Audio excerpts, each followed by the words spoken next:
Hello everyone. So friends, welcome to Takshashila learning. So इस Diwali SBI की तरफ से जो आपको दिवाली गिफ्ट मिला है पीओ नोटिफिकेशन की फॉर्म में, उसी पर हम बात करेंगे आज की इस वीडियो में। बट अगर अभी तक आपने हमारे इस यूट्यूब चैनल को सब्सक्राइब नहीं किया तो जल्दी से कर ले, क्योंकि चाहे आप किसी भी कॉम्पिटिटिव एग्जाम की प्रिपरेशन कर रहे हो, चाहे मैं बात करूं banking, SSC, railway, insurance exam की, तो आपको वीडियोस लगातार बेसिस पर प्रिपरेशन के लिए हमारे इस यूट्यूब चैनल पर मिलती रहेंगी। तो अगर आप हमारे चैनल को सब्सक्राइब कर लेंगे, नोटिफिकेशन बेल को प्रेस कर देंगे, तो आपके पास सारी वीडियोस का अपडेट लगातार मिलता रहेगा। तो चलिए स्टार्ट करते हैं। तो देखिए 14 नवंबर को एसबीआई ने ये नोटिफिकेशन रिलीज की है। अगर आप इस नोटिफिकेशन को और एक्सेस करने के लिए और अप्लाई करने के लिए आपको दो वेबसाइट्स यहाँ पे दिखाई दे रही होंगी। एक है बैंक.sbi/ में करियर्स या sbi.co.in/careers। तो इन दोनों में से किसी भी लिंक पर आप क्लिक करके जो है नोटिफिकेशन और साथ में अप्लाई कर सकते हैं। और 14 नवंबर से ऑलरेडी ये लिंक एक्टिव है। और अभी हम बात करेंगे इस वीडियो के अंदर बेसिकली एलिजिबिलिटी क्राइटेरिया क्या है, exam dates, exam pattern, vacancies, इन सब के बारे में। तो सबसे पहले तो देखिए जो ऑनलाइन रजिस्ट्रेशन है, जैसे मैंने आपको बताया 14 नवंबर से ऑलरेडी स्टार्ट हुआ है, लिंक एक्टिव है। तो आप इसके लिए अप्लाई जल्द से जल्द करें, लास्ट डेट तक का वेट ना करें। और 4 दिसंबर इसकी लास्ट डेट है, ठीक है। बट आप जल्द से जल्द इसके लिए अप्लाई कर दें अगर आप इंटरेस्टेड है तो, और एलिजिबल है मेनली, ठीक है। तो अगर बात करें एसबीआई पीओ के जो प्री के एग्जाम डेट्स है, वो देखिए रहेगा, चार डेट्स इन्होंने दी है जो टेंटेटिव है अभी। पहली है 31 दिसंबर, फिर है 2 जनवरी, 4 जनवरी और 5 जनवरी, ठीक है। तो ये चार डेट्स अभी टेंटेटिवली दी है एसबीआई पीओ ने प्री एग्जाम की, 31 दिसंबर, 2 जनवरी, 4 जनवरी और 5 जनवरी।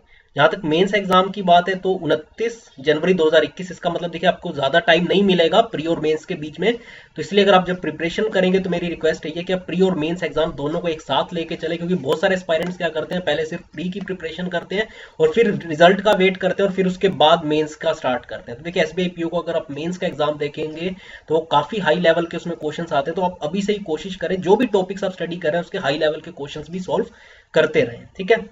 और जहां तक फाइनल रिजल्ट की बात है तो वो टेंटेटिवली आपको मार्च मंथ में देखने को मिल जाएगा 2021 में। और आपको पता है देखिए बैंकिंग एग्जाम्स जो है वो काफी सही टाइम पे होते हैं, जो मतलब डेट्स है मोस्ट प्रोबेबली उसी पर ही होते हैं। तो इसलिए आप अभी से ही प्रिपरेशन स्टार्ट कर दें, ठीक है। और क्योंकि ऑलरेडी ये नोटिफिकेशन काफी डिले हो चुकी है कोविड की वजह से, तो अब उम्मीद है कि टाइम पे सारे पेपर्स और भी हो रहे हैं, तो अब ये भी टाइम पे हो जाएगा एग्जाम। तो आप इसकी प्रिपरेशन करें।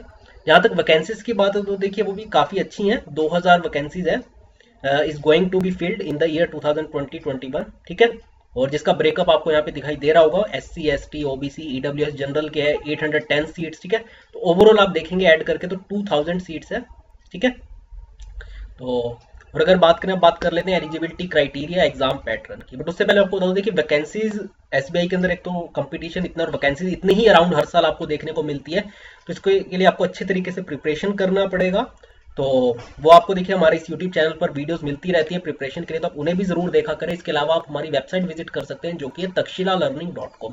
वहां से आप बैंकिंग एग्जाम का कोर्स परचेज कर सकते हैं, जहाँ पे आपको 6 मंथ्स 1 ईयर के लिए आपको पूरा कोर्स मिल जाता है। तो आपके आगे के एग्जाम्स भी इसमें कवर हो जाएंगे, प्री मेंस, इसके अलावा लाइव क्लासेस भी हम कंडक्ट करते हैं, टेस्ट सीरीज, ये सब आपको इसके अंदर प्रोवाइड किया जाता है। एक तरीके से पूरा पैकेज होता है जिसमें आपका सारे एग्जाम्स बैंकिंग के कवर इसमें हो जाएंगे। तो आप जरूर वेबसाइट विजिट करें।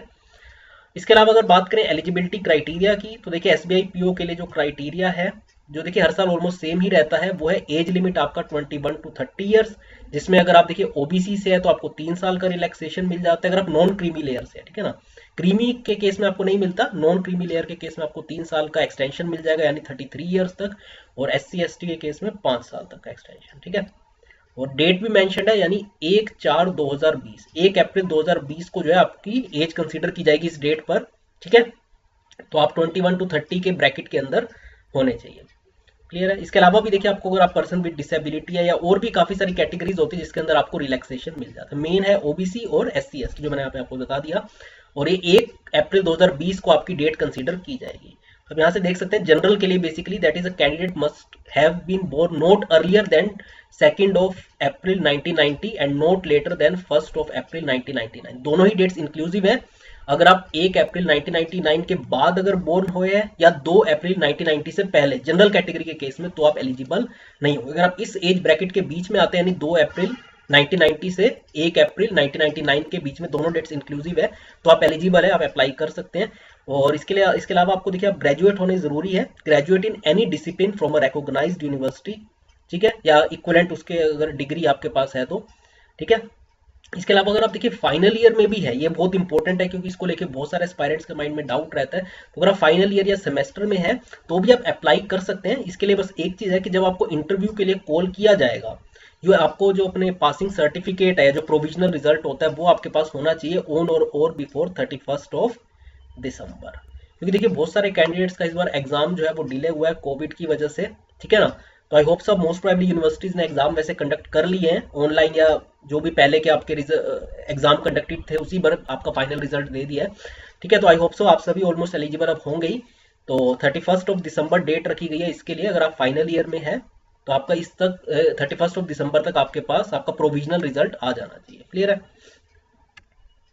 चलिए इसके बाद बात कर लेते हैं एग्जाम पैटर्न। तो देखिए आपको एग्जाम पैटर्न हर साल की तरह इस बार भी सेम है। 3 स्टेज आपको पता है प्रोसेस रहता है। सबसे पहले आपको प्री एग्जाम देना होता है, अगर आप क्वालिफाई करते हैं तो फिर मेंस, और मेंस क्वालिफाई कर लेते हैं तो फिर इंटरव्यू। प्री के अंदर आपके देखिए 100 क्वेश्चंस रहते हैं, ठीक है, जिसके लिए आपको 1 घंटे का टाइम मिलता है, जो कि 20-20 मिनट्स में डिवाइडेड होता है सेक्शनली। और यहाँ पे आप उसका ब्रेकअप भी देख सकते हैं। इंग्लिश के 30 क्वेश्चंस, हर बार की तरह सेम है देखिए पैटर्न, 35 क्वेश्चंस क्वांट के और रीजनिंग के 35 क्वेश्चंस, ठीक है। और एक एक नंबर के सारे आपके क्वेश्चंस होते हैं, तो 100 क्वेश्चंस रहेंगे 100 मार्क्स के, और 20-20 मिनट का टाइम पीरियड डिवाइडेड होता है, तो टोटल 1 घंटा आपको मिलता है। सेक्शनल कट ऑफ इसमें देखिए नहीं रहती, क्योंकि एक बहुत सारे एस्पायरेंट्स इसकी वजह से भी कई बार वो एग्जाम नहीं क्लियर कर पाते थे, सेक्शनल कट ऑफ की वजह से भी। वो किसी सेक्शन में अगर वीक होते थे या उस टाइम नहीं क्वालिफाई कर पाते थे, तो इसमें आपका सेक्शनल कट ऑफ नहीं रहेगा, ओवरऑल आप क्वालिफाई होने चाहिए। तो ये बहुत एक अच्छी चीज है कि इसमें सेक्शनल कट ऑफ नहीं है, ठीक है। तो अगर आप किसी सेक्शन में वीक भी है तो भी कोई ऐसा नहीं है, आप बाकी सेक्शन में अगर अच्छा परफॉर्म करते हैं काफी, तो भी आपके चांसेस रहेंगे सिलेक्शन के। और एडिक्वेट नंबर ऑफ कैंडिडेट्स देखिए सिलेक्ट किए जाएंगे अप्रोक्स 10 टाइम्स, यानी जैसे 2000 वैकेंसीज है तो 20,000 कैंडिडेट्स जो है वो प्री के अंदर क्वालिफाई कराए जाएंगे, जो कि फिर मेंस के लिए एलिजिबल होंगे, ठीक है। तो 10 टाइम्स अप्रोक्स वैकेंसी जो है सिलेक्शन रहेगा। देन इसके बाद अगर आप प्री क्वालिफाई करते हैं तो आपको फिर मेंस एग्जाम देना होता है, जिसमें आपके 155 क्वेश्चंस रहते हैं। ये भी देखिए पिछली बार की तरह सेम पैटर्न है, 3 घंटे का इसमें आपको टाइम मिलेगा, जो कि सेक्शनली डिवाइडेड होता है। नीचे आप देख सकते हैं इस टेबल के अंदर ब्रेकअप उसका भी। पहला इसमें सब सेक्शन रहता है रीजनिंग और कंप्यूटर एप्टीट्यूड का, जिसमें देखिए अगर आप प्रीवियस ईयर्स के पेपर देखेंगे तो कंप्यूटर के क्वेश्चंस तो बहुत कम आपको कभी दिखाई देंगे, तो आपको रीजनिंग पे सबसे ज्यादा फोकस रखना है इसके अंदर। तो 45 क्वेश्चंस 60 नंबर के, ठीक है, यानी काफी सारे क्वेश्चंस आपको 2-2 नंबर के देखने को भी मिलेंगे, जिसके लिए आपको 1 घंटे का टाइम मिलेगा। डाटा एनालिसिस एंड इंटरप्रिटेशन, इसके 35 क्वेश्चन 60 मिनट्स के, यानी इसका मतलब ऑलमोस्ट सभी क्वेश्चंस आपको 2-2 नंबर के इसमें देखने को मिलेंगे, इसके लिए आपको 45 मिनट्स का टाइम मिलेगा, ठीक है। Then general awareness, general economy और बैंकिंग अवेयरनेस के 40 क्वेश्चंस 40 मार्क्स के 35 मिनट्स। ये तो देखिए मोर देन एनफ टाइम होता है 35 मिनट्स, क्योंकि इसके लिए देखिए 15 मिनट में ही एस्पायरेंट्स इन क्वेश्चंस को सॉल्व कर लेते हैं, बट फिर भी आपको 35 मिनट का इसमें टाइम, क्योंकि सेक्शनली डिवाइडेड है तो आपको देना ही पड़ेगा। और इंग्लिश के 35 क्वेश्चन 40 नंबर के, जिसके लिए आपको 40 मिनट्स का टाइम मिलेगा, ठीक है। तो ये ब्रेकअप है। अगर आप क्वेश्चंस को ऐड करेंगे तो टोटल आपके क्वेश्चंस रहेंगे 155, मार्क्स को ऐड करेंगे तो टोटल 200 मार्क्स के, और ड्यूरेशन है 3 घंटे, ठीक है। तो 155 क्वेश्चन 200 मार्क्स के और 3 घंटे का आपको इसके लिए टाइम मिलेगा।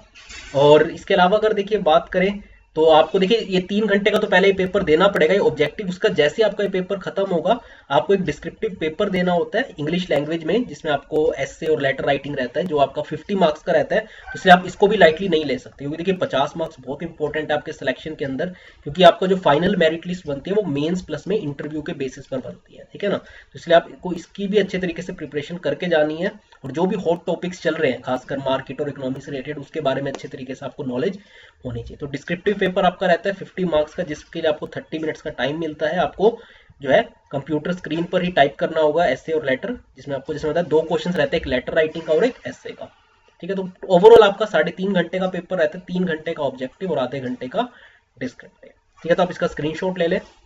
तो अगर आप मेंस क्वालिफाई करते, पहले आपको बता दूं कि नेगेटिव मार्किंग का क्या है, चाहे प्री की बात करें हम या मेंस की, आपका पेनल्टी रहती है रॉन्ग आंसर अगर आप मार्क करते हैं ऑब्जेक्टिव पेपर के अंदर। For each question for which a wrong answer has been given by the candidate, आपका 1/4 मार्क्स डिडक्ट होते हैं, 1/4 यानी 0.25 marks assign to that question, ठीक है ना। अगर देखिए एक क्वेश्चन का है तो 0.25 कटेंगे, अगर 2 मार्क्स का क्वेश्चन है तो 0.5 कटेंगे, ठीक है ना। 1/4 कटते हैं जो कि उस क्वेश्चन को असाइंड है। अगर 2 नंबर का है तो आपका 0.5 कटेगा, अगर 1 नंबर का है तो 0.25 कटेगा, ठीक है। Will be deducted as penalty to arrive at corrected score. तो इसलिए आपको बहुत ध्यान रखना है, क्योंकि खासकर एस्पायरेंट्स क्या करते हैं जनरल अवेयरनेस सेक्शन में और इंग्लिश के अंदर बहुत ज़्यादा जो है गैस वर्क कर रहे हैं, तो वो आपको उसे थोड़ा अवॉइड करना है। अगर आप कॉन्फिडेंट है तो ही मार्क करें। इसके बाद अगर बात करें तो अगेन मेंस क्वालिफाई कर जब रिजल्ट आएगा तो उसमें भी देखिए 3 टाइम्स जो है कैंडिडेट्स को सिलेक्ट किया जाता है। मतलब जैसे 2000 वैकेंसी है तो 6000 स्टूडेंट्स को बुलाया जाएगा इंटरव्यू के लिए, ठीक है ना।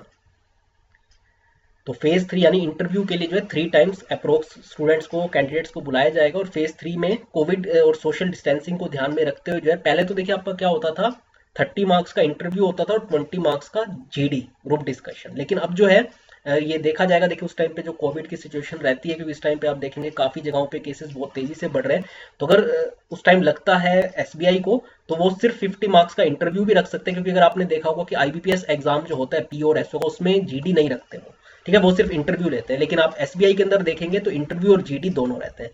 तो ये डिपेंड करता है, वो आपको उस टाइम बता दिया जाएगा, ठीक है, इंटरव्यू से जस्ट पहले कि आपका इसमें जीडी रहेगा या नहीं रहेगा। तो दोनों ही ऑप्शंस रहेंगे एसबीआई की तरफ से, वो उस टाइम सिचुएशन को देख के वो आपको बता देंगे।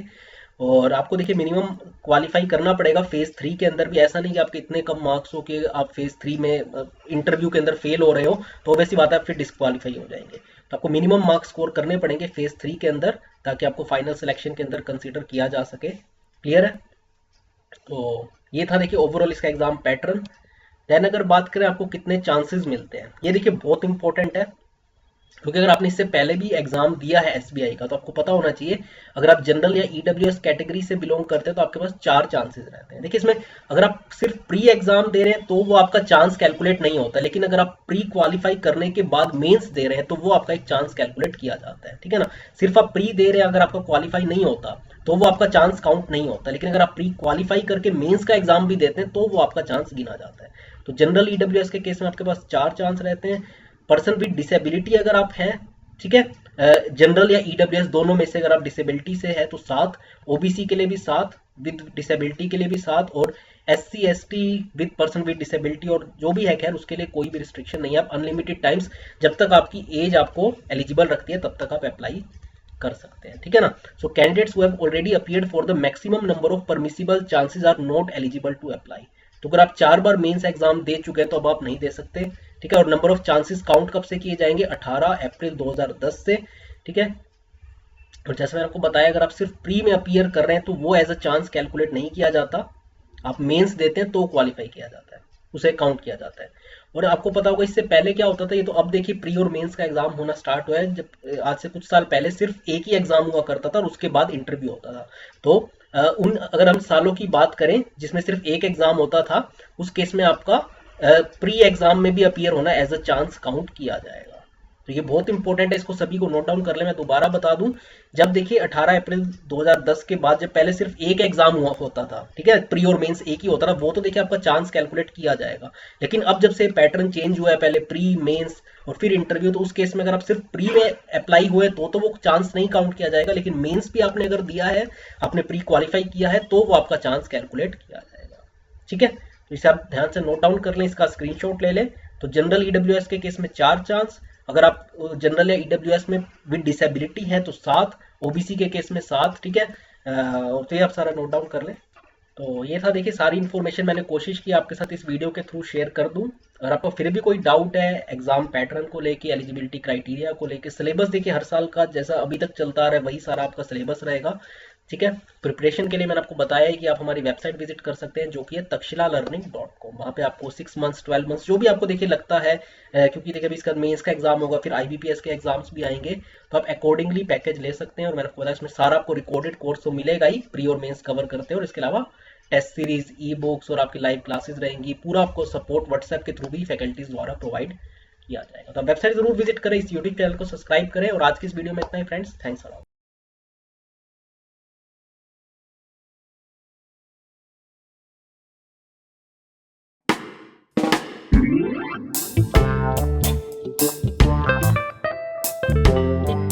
Thank you.